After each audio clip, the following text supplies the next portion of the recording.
use of masks on our children while in the classroom. Despite the exhausting and growing list of proven studies that young children are not readily at risk of acquiring COVID or spreading COVID to their classmates, their teachers, or their parents, this board continues to enforce a mandate that is not law, nor is requiring one to follow. Ask yourself why we are allowing young developing brains to be deprived of all of the oxygen that is required for healthy development. After just 20 minutes, the mask becomes saturated, no longer protects against droplets, and is slowly poisoning our children with their own exhalants. My first grader, who is 6 years old, has already become ill on 3 separate occasions this year due to recurring respiratory infections, not because of COVID, but because of daily extended mask wearing at school. I want to thank you all for that.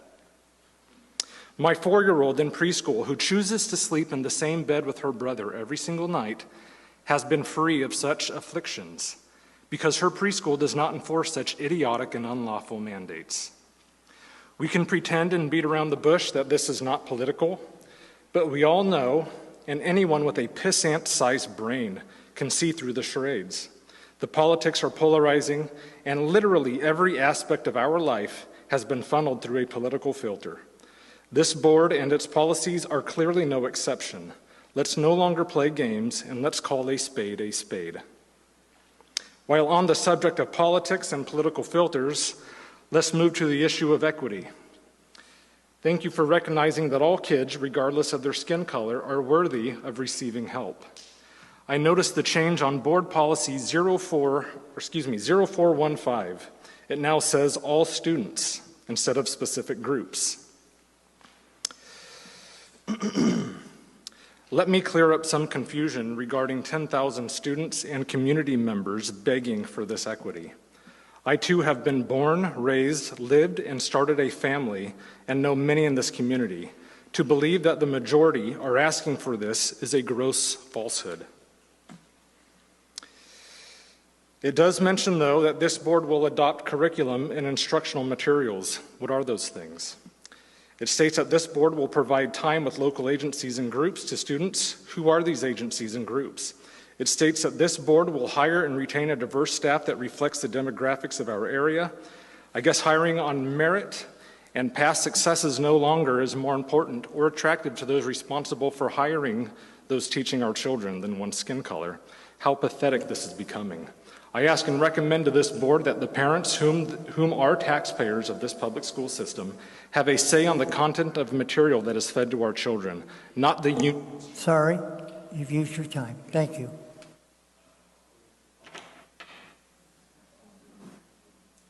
Let me just add, with little to no faith based on previous requests and failings of this political uphold the Constitution of the United States and the state of California, a select number of you are officially being served letters of intent to file claims against insurance policy 01277080. I'm sorry, sir.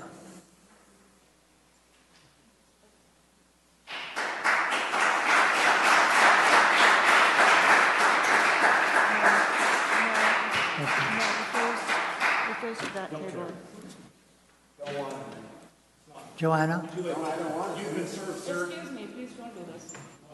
Thank you. Eric, go first, please. And then Connor. Eric, go first, and then I'll go. I'm going to explain what you discussed, sir. You're being served again by me. Each one of these holds a carried weight of $500,000 that you are personally liable for. We've asked you time and time again. I told you that it was going to come down to this, and it is. This evening, I'm serving each of you with a letter of intent to file claims against your bond, your criminal insurance policy, which I have a policy here, along with your oath of offices. You might not realize yet that each such you are personally liable for $500,000 in damages per claim that I've just handed you in multiple claims. So there's more than one claim in these. You could be facing federal prison time from your actions if you do not cease and desist.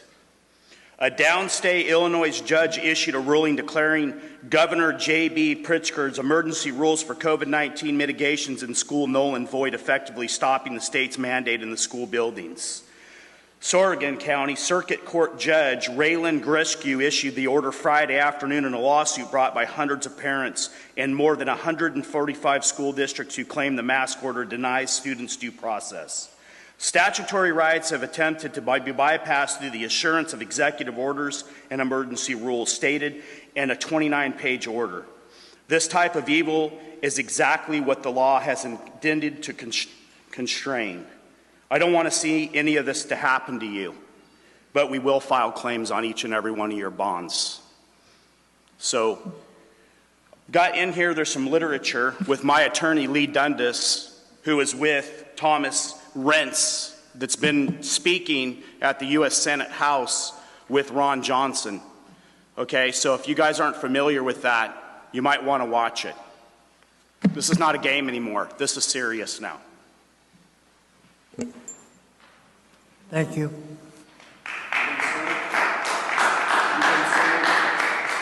You've been served. You've been served. You've been served. I don't want that, dude. It doesn't matter what you want. You're served. You keep it. Yes, sir. We're right here's up right now, just so you know. So here we go. We've asked you guys to follow the Constitution and to avail. You do not follow the best document ever created. Mandates are not laws. Masking our children is wrong. Having a vaccination bus on campus is again wrong. We are serving you board members with an intent to file on the claim against the government, crime policy, declarations, crime, and fidelity. You can all be held personally liable.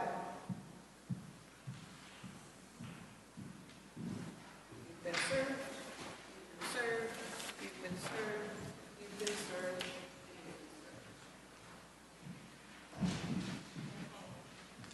Thank you.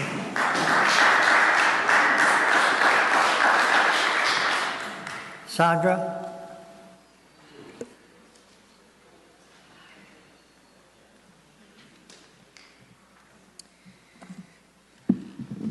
I'm here to serve you with a notice of intent to file claim against your government's crime policy, declarations, crime, and fidelity, CRDS 040807. You are violating your oath to office. You swore to uphold the Constitution of America. You have no authority to create or enforce mandates. You are practicing medicine without a medical license. You are recommending medical procedures. You are abusing your power. You are depriving students and faculty of their constitutional rights. You are breaching your fiduciary duty. Illegally mandating emergency use authorization products have violated the trust of your constituents. You are violating Title VII of 1964 Civil Rights Act. You are illegally creating or enforcing policies on minors in order to attend school. You are in violation of 42 U.S. Code Section 1985, conspiracy to interfere with civil rights. This school board has voted to uphold these unlawful mandates that have interfered with the civil rights and abilities of teachers, principals, and staff. You have forced them to follow these mandates or be relieved of duty. Teachers and staff have been coerced into accepting an experimental vaccine to keep their jobs. Beyond notice, you will be held fully responsible and personally liable for your actions. Thank you. You've been served. You've been served. You've been served. You've been served. Rebecca?